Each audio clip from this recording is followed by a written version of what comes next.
Let's see, I'm gonna let a few more people in, but then we will get right into this month's webinar, which this theme, if you're not aware, is all about, this quarter is food photography, which I think we all know and love dearly as food content creators. And we have the pleasure of having Nathaniel Crawford, Nate, we also can call him Nate.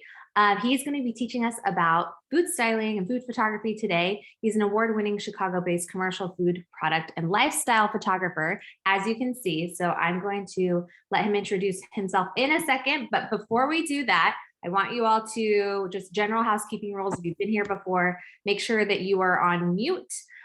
We are going to save questions for the end, but please use the chat as questions come into your mind because we will go back to those at the end. So tell us where you're from in the chat, say hi, and then we will go ahead and hop into it. So Nate, I'll turn it over to you. Already, excellent. Well, Abby, thanks again for having me here. Again, my name is Nate. I'm out of Chicagoland. I've been shooting food, product, lifestyle for going on 8 years now. I started within the food blog space. I did that for about 3 or so years, and then shifted to more of the commercial side of like the food photo industry, and that's where and that's where I've been ever since. So I'm honored and excited to be here to be sharing about this, and I'm eager to dive in. Perfect. Wonderful. Perfect. All righty. So friends, I'm excited today because we are covering a topic that I love, and it is styling and composition. Being within the industry, this sort of understanding of styling and like composing of an image can really shift any shot from being a good image to a great image. And so I know this topic is big and broad, and so I'll try and be as streamlined and niche as I can. So how to flow today, we'll do a broad overview, styling, composing, some techniques, some things that I use, and then we'll walk into two images that my team and I have styled and made, and I'll walk through everything from lighting, from props, everything involved. So if everyone is good, I think we'll dive in. Okay. We're good to go. We just have some people saying where they're from. Jessica is also in Chicago, Jessica Vogel. We have Toronto, Boston, New York, Atlanta. So we have people from all over the country joining us. So how exciting. Well, welcome everybody. Let's dive in, shall we? So many of you on this call may be in like your first year or two of shooting food images. Let them get us somebody who stammers. Excuse me? Is there an issue? I'm going to ask that everybody is on mute, please. Thank you.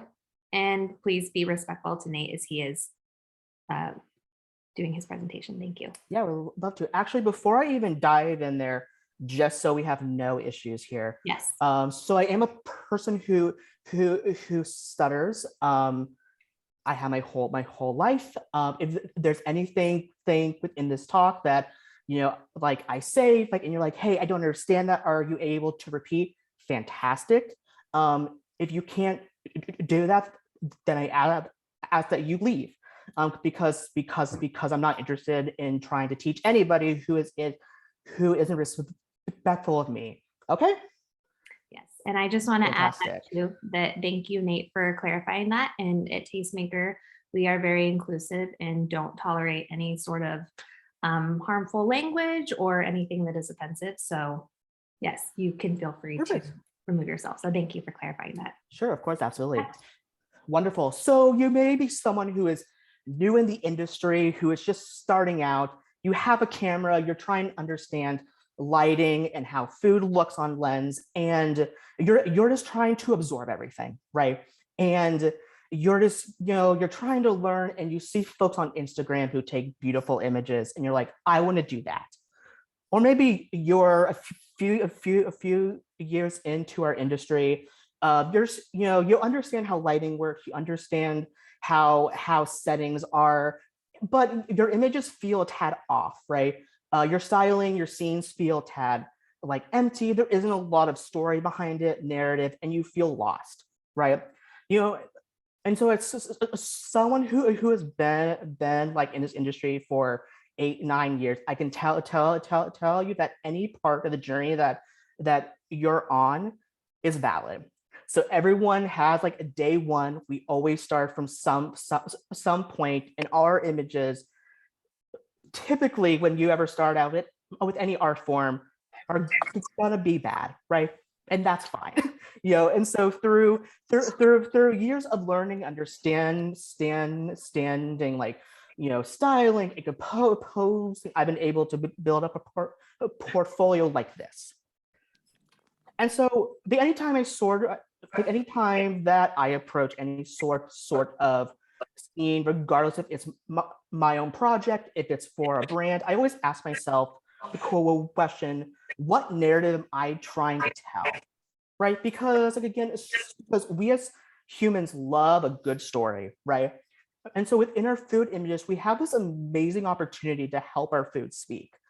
And so the goal of any sort of compelling image is to invoke a feeling. If you're able through these various elements to invoke a feeling, you're on your right path there. So how do we build our narrative? It's through our two themes today. It's through styling as well as composition as well. With these two elements, we're able to build a storyline behind all of our images. So let's sort of like walk through, I guess, elements of styling, right? Because there's no wrong way to style a scene. But how I approach any sort of scene styling, either that being food, if that's product, if that's props, it's from the lens of narrative, right? And so we build that through the elements that we add to our scenes, And so if we have, so I think through like, okay, who are the heroes of the scene? Is it a pizza? Is it a sandwich? What colors are there within those hero shots, right? Like, is the scene overhead angles, right? Like, is it a wider scene where we have more texture to see, or is our subject taller? Like, is it a sandwich? Is it like this burger here with layers? And so as we sort of think through our styling elements, we're able to think, okay, well, like if I have a pizza here, I want to add some basil, some extra cheeses to our scene in order to really bring home the texture, like, and also the narrative of like our scene here. And so with prop wise, I think through styling, like, okay, which elements are going to help tell our tale, right? And so, we have like our pizza scene here. We have like the cutter on the side, the bottle and hard light. It helps frame in our subject, right? Because within our photos, the hero like is the food. So we want to use props and textures in order to frame in our hero. So the eye goes there, right? So asking yourself like colors and what pairs up well, narrative, all these things are what makes styling compelling, right? And so how we compose to is also the other half of this, right? So I always think of framing, right? So anytime that I approach any scene, I think about where's the frame from? Where's the eye of the scene being held? For the shot here, we will look at the angles of the arms. We will look at where like the drinks are placed, the products are placed, and it helps frame in our scene. It helps to compose a tight, like intimate scene without feeling so drawn out. So understanding the rule of thirds. Well, there's others form of like framing items there you're able to learn. Like the rule of thirds, I would say, broad overview is what most folks would use when trying to approach an angled shot or anything that's overhead as well. And again, it leads into our flow of the scenes, right? So we have these arms here. We have, her hand here is leading us like into our scene, where our product sits, where her other hands lead us. It sort of guides us, right? And using these human elements, other elements within your scene to guide the eye is what's going to help make like the flow of the scene really nice. And so we look at lighting. So within food, I would say composing of lighting is equally as imperative as props, as any other texture, right? Because the lighting is what's going to shape everything. So within food, you'll really have two types of lighting. You'll have hard light and soft light. So on these images here, you'll see the top left side is a hard light, while the one on the right, like it's a diffuse, softer light. Like all that means is that the soft light, the light's being passed through a diffusion that spreads it out. So when we have like a shadow on our scene, it'll be very soft compared to a hard light where like our shadows are very direct and very strong, right? So you want to think through, okay, like if it's an outdoor scene, if we're shooting the theme is like a summery vibe, perhaps a hard light makes sense. But like if you want everything with like an even tone from highlight to shadow, soft light is the way to approach that. Spacing. So one thing I usually see when anyone who is like newish in the industry is spacing of props. I find that, I know for me, when I was in my first, like, let's say like truly like two or 3 years in the industry, you kind of just throw props at the wall and hope for honestly the best and hope that something within that space works. And while that's good to learn, when it's too much, it's not the most effective way of telling a story.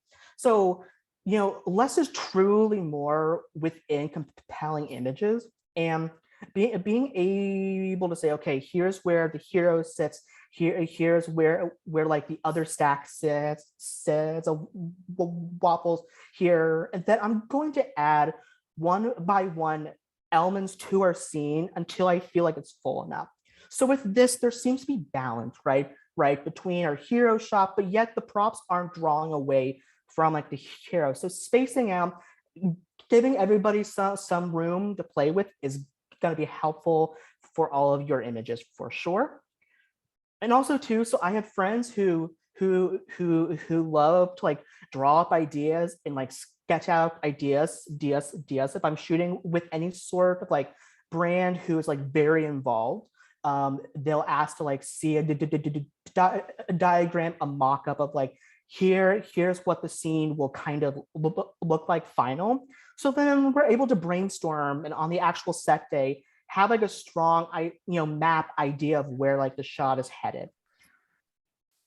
And then again, sometimes less props are more. Sometimes all you need like is just one bowl and frame, and that's it. Perfect. So I don't know about you, but I learned by actually seeing. So like I'm excited to walk through two images my team and I have made up and just walk through everything. So walk through our lighting, our setups, camera, everything. And then so afterwards, I think we'll have a Q&A to like walk through any questions or anything. And then we'll dive right in, okay? Perfect. So these are the two images that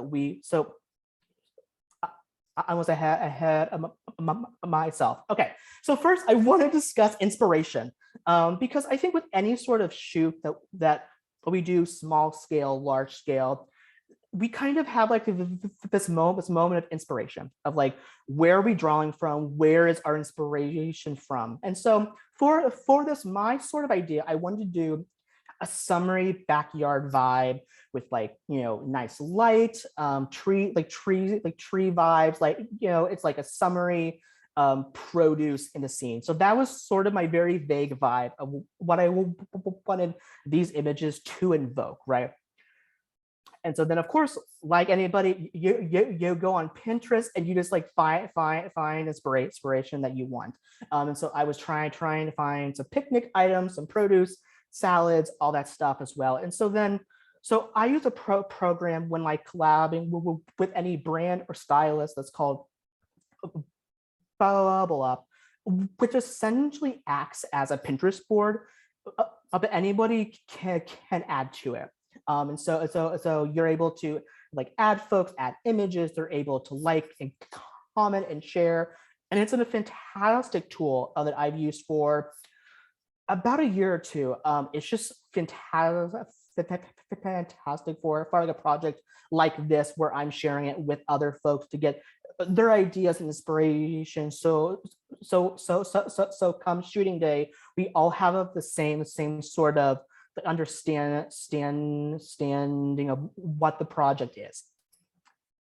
And then again, we're sharing. Okay, so now I want to show you both images first, and then we'll walk through each image on its own. Okay, so image one, we have like this overhead image. Again, the vibe was hard light, like outdoor salady vibes. We wanted a lot of texture and color. And so this was the image that we sort of as a team made. And then image two is our burgers. So there's two types here. So I'll walk through sort of the ins and outs of each. But first, let's start with our salad scene. So here it is again.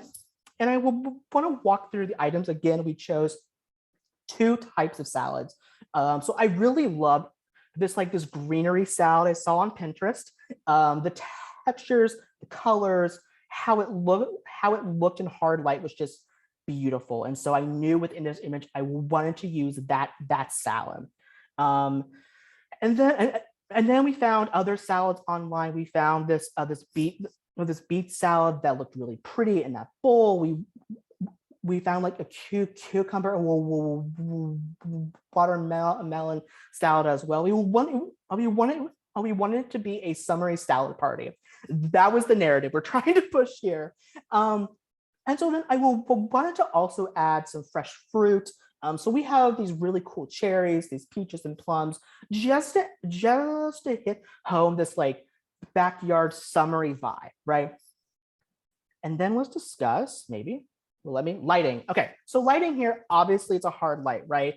And how we know this is not only because we have like some really strong high level lights here, but in hard light, your shadows be very defined, right? So we see here that like the shadow around like the main bowl here is very defined. And with hard light, you get like these really pretty little sparkles of light that just look really great to cross anything that's like wet, right? So like your fruit, your veggies, your drinkware, anything like that.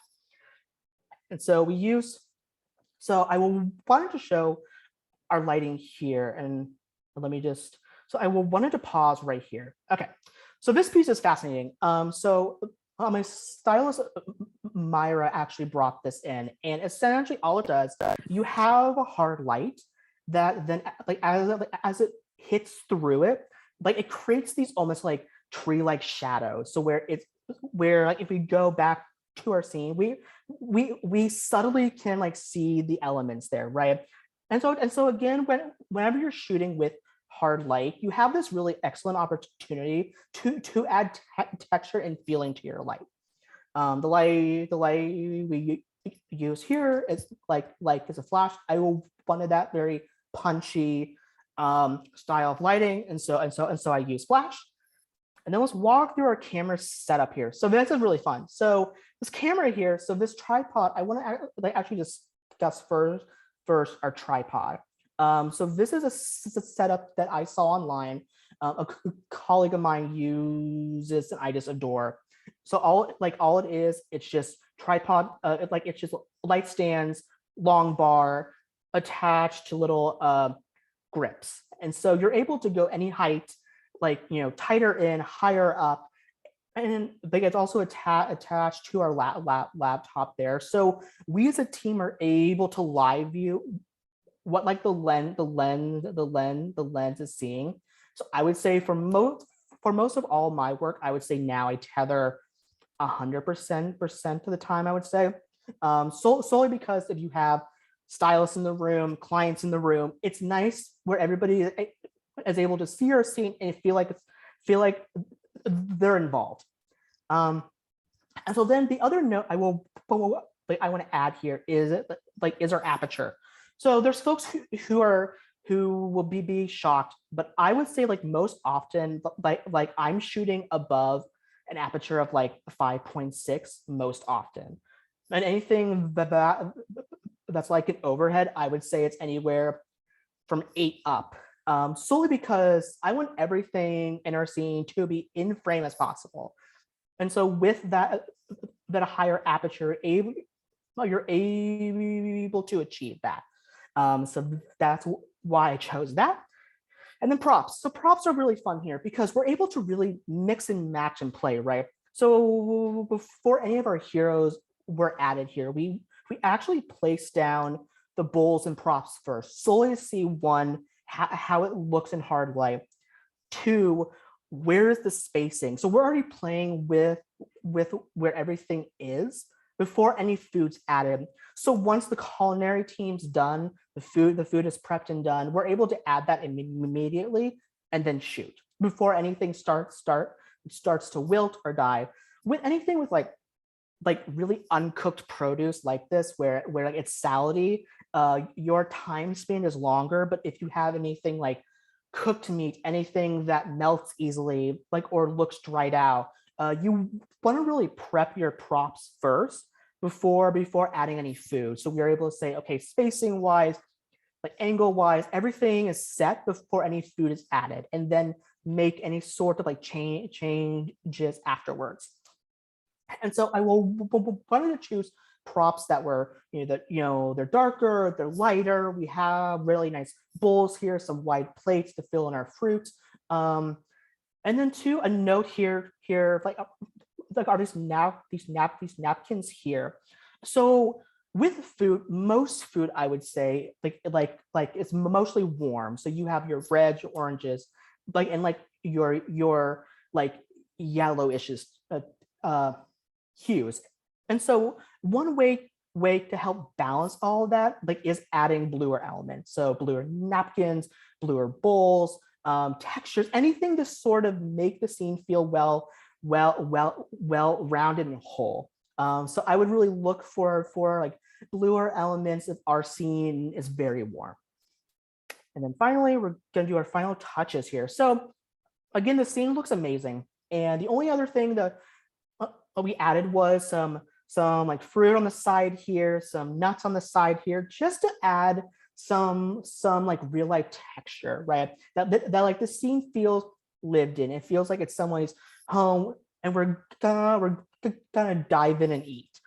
And so that's where those elements will play here. And so if you have any sauces in your thing, if you have any sort of salt, you're able to sprinkle that around the scene, just to help it make it feel real, right? Perfect. Okay, so I know that was a lot. Again, I'm gonna move on to our other image, and then we'll ask our questions, okay? Perfect. And then our final shot here. Okay, so these burgers, I mean, come on, they look amazing. I mean, my God, fantastic. They look so tasty. And so with this, so I've been seeing images online about these very tight shots of the burgers. We have these beautiful layers, and we see all the textures, and those images I just really enjoy. And so I wanted to invoke that within these shots here. So lighting again. So you'll sort of see, so on the image on the left, that's a hard light image, while the image on the right, like a soft light. And with these images, it's challenging to tell, like if you don't know where like to look, right?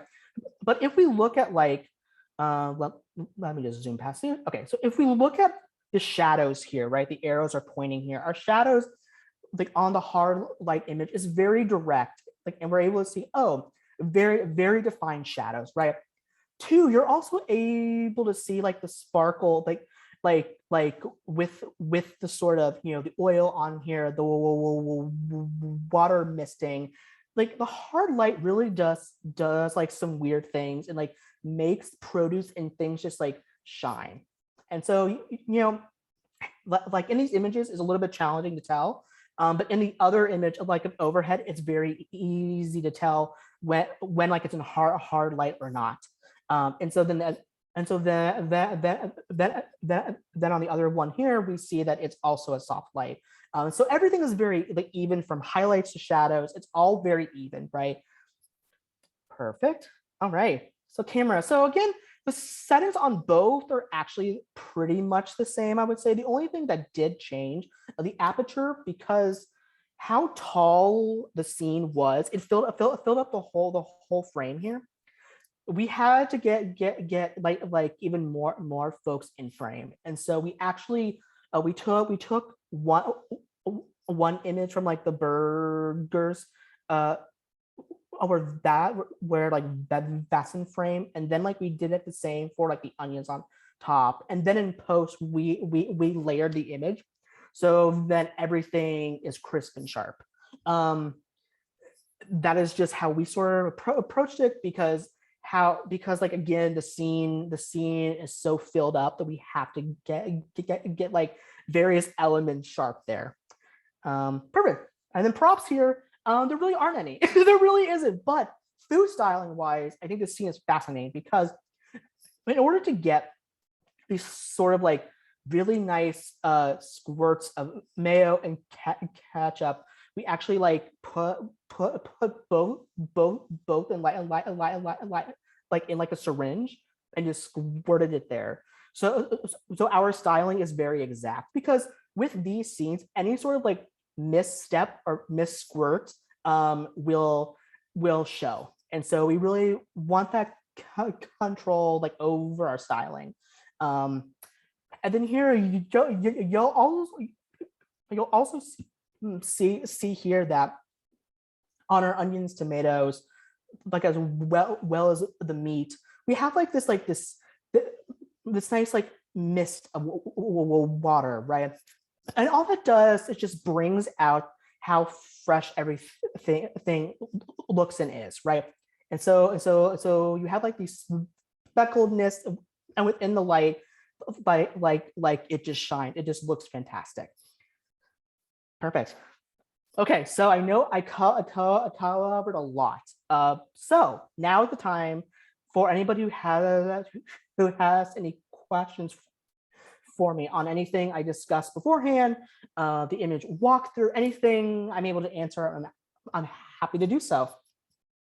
I mean, I feel like I alone could just monopolize all your time. Tell me all the things, Nate. Oh my God, yes. I have so many questions. I want to only do artificial photography moving forward. But anyway, we'll let the people ask you questions. I love it. The contact info.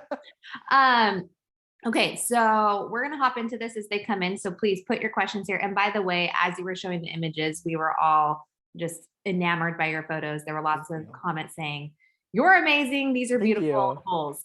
So thank you for sharing your talents with us. We appreciate that. So Victoria said, do you just use water or water and glycerin mix for those final touches?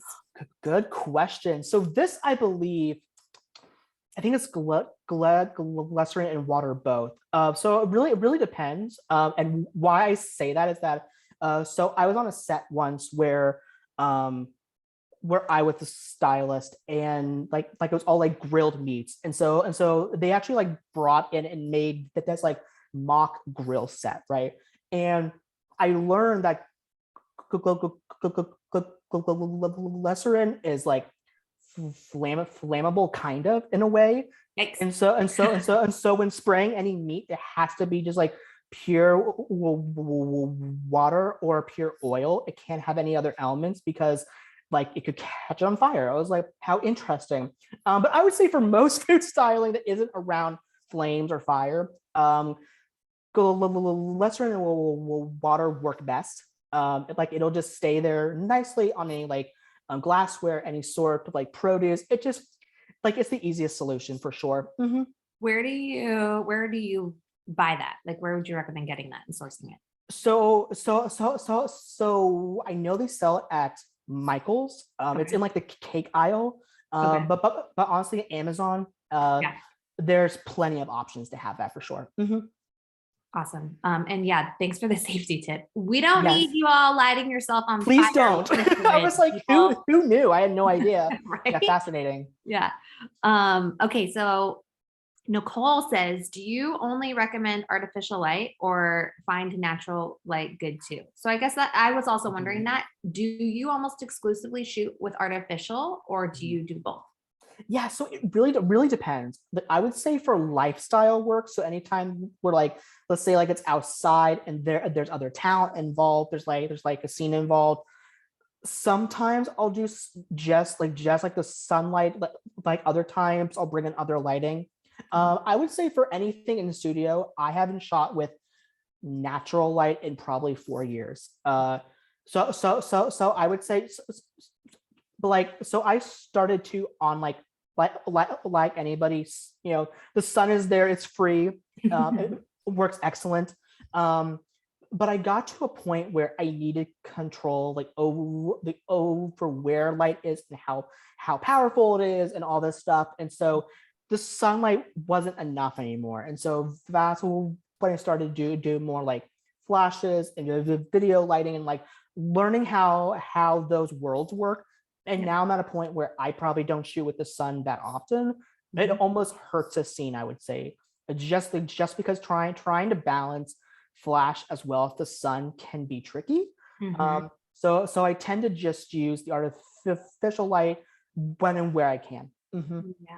Yeah. And I've noticed too, just in terms of editing, you have so much precision and control when it's artificial because it's literally the same exact light. You don't have to deal with the shadows and all that. So right. And also to like you know, for our work, we have brands who like fly in to like be on set, you know, for two or three days even. And we really can't justify the sunlight all the time when we have, you know, like so much on like the line to just shoot and make, right? So artificial light within the commercial space, I would say is necessary evil.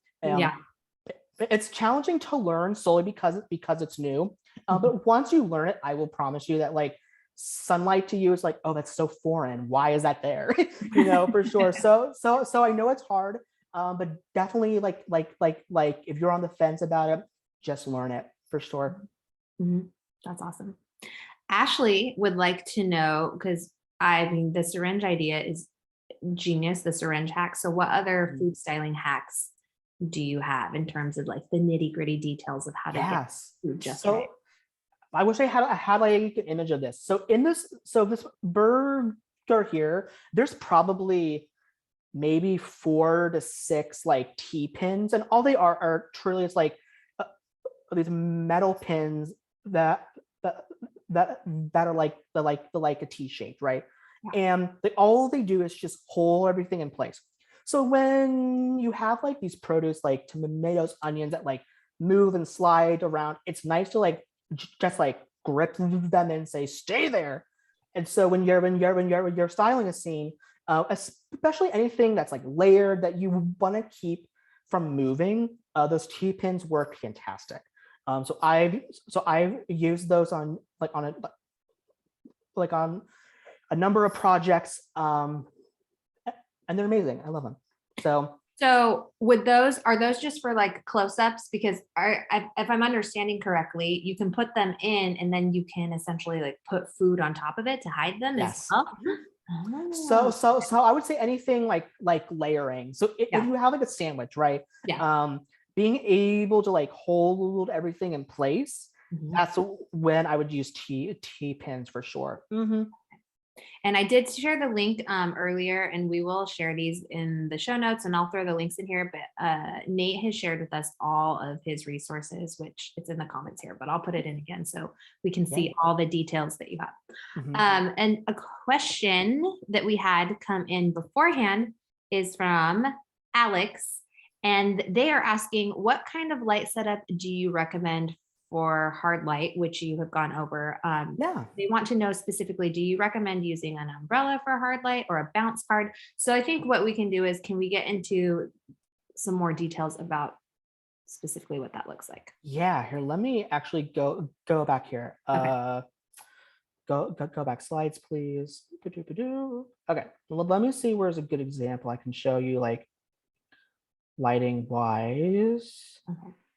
Okay, so for hard light, the nice thing about hard light is that there's literally just the light. From how long I've shot with hard light for, any sort of like diffusion just makes it softer.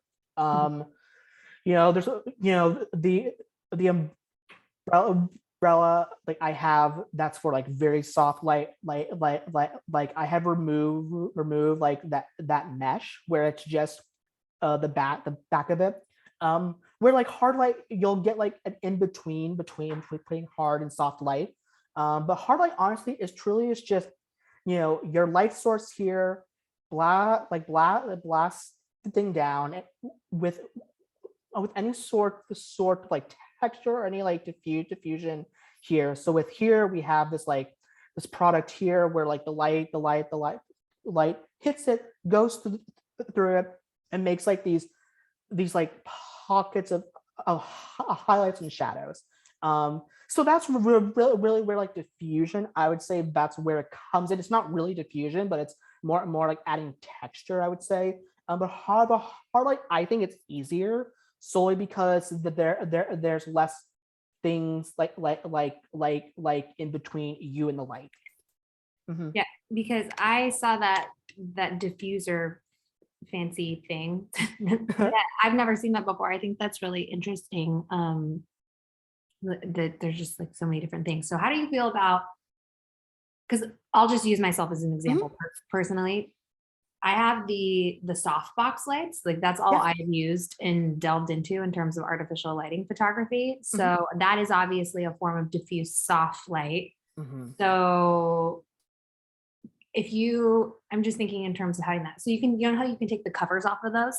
Would that then essentially create that hard light? So instead you would be on the right path. I would say like it wouldn't be the same as that Pro Photo BX B10X plus flash thing. Like that's a very specific light for hard light. Okay.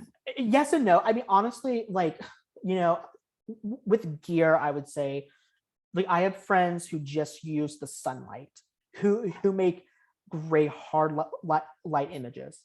And then I have other friends who have all the fancy gear, they upgrade every year. And there are these two pools, right? But really, you're able to make beautiful images from literally an iPhone, the sun, and like a dream, And so honestly, with every, like you could get the same effect by going outside, being under a tree, and getting that hardish light with like the textured light.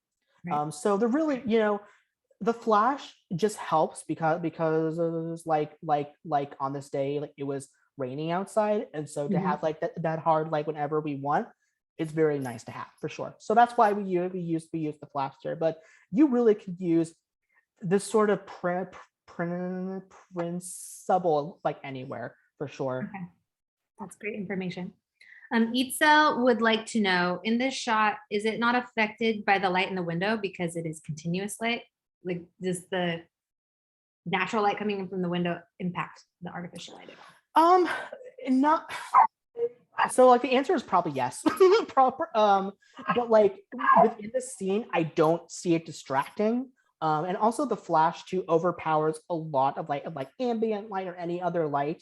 The nice thing on that day was that because like it was raining outside, already dark enough. So there wasn't any like extra hard light.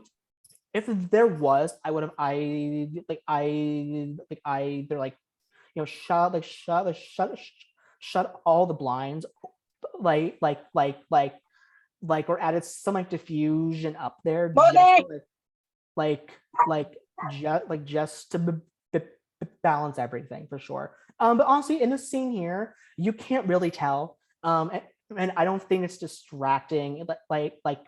If there is any sort of like ambient elements, I don't see it. So No, this image is beautiful. And I really liked the tip about if your food is warm, make sure that your bowls are cool. Because I think sometimes it's those little tiny shifts that make all the difference, right? When you have the image, you're like, something's just not quite right. I don't know what's not working here. So that was a really great tip. Yeah. Katie would like to know, do you prefer continuous or flash? Are there certain situations where you prefer one over the other? Oh, that's tough. So I will say this. So I shot with continuous lighting for probably majority of my like career. Just because that style of lighting is very even, right? Because with the video lighting, like its goal like is to be like as even and flat as possible. So you're gonna get images that like are more like even across the board. Unlike Flash, where like its strength is all through its power, right? So it's one bam flash. And so I would say you could get the same image or a similar image from either light source, I would say. So I have graded to Pro Photo. Oh man, earlier this year I think, and just like the quality of image has just improved. So I would say from like Pro Photo Flash, these images like for myself I like more. But again, the video light can give you a similar result for sure. Okay. Can we talk a little bit about shutter speed and aperture and your ISO? Just because I think a lot of people, especially when they're starting out, as you had mentioned, you know, try shooting in natural light because they don't want to invest maybe in a bunch of money with all this equipment and everything.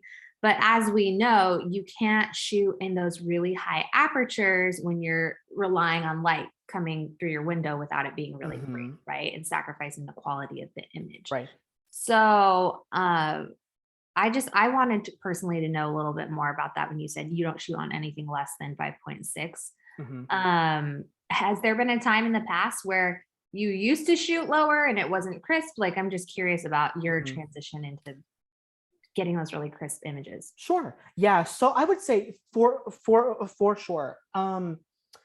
That really change occurred because like a lot of my work is all on tripods. I would say like most of my studio work, I rarely ever go handheld, just because whenever we're live styling, to have like a constant framing of our scene without it moving, it's nice to have. It's just easier to, and so I would say, so because of that, I'm able to play around a lot more with aperture, with our shutter speed, our flash power, the ISO. Like if you're shooting with like natural light where it may not always be as powerful, you definitely, in my opinion, the image being in focus is more important than having a wide aperture. Yes. Because at the end of the day, most clients won't notice that like it was at an aperture 10, but they will like if it's out of focus, if it's blurry. So I would say do anything to get the shot in focus. I think that's the first rule. And then which if it's handheld, a shutter speed, I mean for me handheld, anything over 160 is where I live because my hands shake and it's just I need that extra thing. And also too, I know there's folks who like preach and pray. I know there's folks on this call who will hate me for saying this, but for ISO, I'm not afraid of going up to 400, 800 ISO. Mhm. And here's why. Because at the end of the day, if I know that the image is going to be for a billboard, for like a large scale print, then I'm like, okay, the ISO should be very low because as we expand the image, the noise and the grain will only be worse. Mhm. But for, I would say, majority of all my work, and I'm sure as well as anyone's work now, it's mostly online. Yeah. And most clients are not going to notice if they was shot at an ISO of 100 or 800. Yeah. And we have the programs to, fix those, like any noise issues. I rather get the shot right than have to worry about, oh, the ISO isn't this. It's like, because I think that limits you as an artist, and Yeah. there's ways to overcome that. So I wouldn't be afraid of ISO. Like if you need it to be at 8, if you need it to be at like 400, 800, do it. And just, yeah. You heard it from Nate, everybody. He's giving you permission. Yes, please do not be afraid of ISO. Like it's wild. And I don't know who is sharing that info of like, don't, but that just, to me, feels like we're telling artists to not make art in the way that in the moment they need to. Yes, which I feel like is an entire other conversation. Yes, and I could rant and on talk that about forever. For hours. We can rant for art and the purpose behind yes. it, and follow your intuition because it's your art, right? Yes. Oh my God. Yes. Yes. And most clients won't notice. Like most clients, you can impress folks with very, very like minimal effort. Mhm. And so if your ISO is a little higher, it won't be at the end of the world, and it's fine. Yeah. And I feel like anybody critiquing you is a fellow photographer who knows that. And it's like, Mhm. whatever, like, Right. you do Okay, you whatever. all do me. Yeah. Like the Right. client, you're there to please the client and to, Yeah. the consumer or whatever, and they're happy. That's Yeah. all that matters. And if they're paying and they're like, we love every image, that's all that matters. Mhm. Yep. So How long have you been doing this client work at your studio? Like, I'm curious about the business side of things. If you can just share a little bit. yeah. So so when I started, so I'm 27 right now. Mhm. I started when I was 19. Oh. And so still in college, right? So still in Yeah. college, learning to cook and bake, like really enjoying that food process.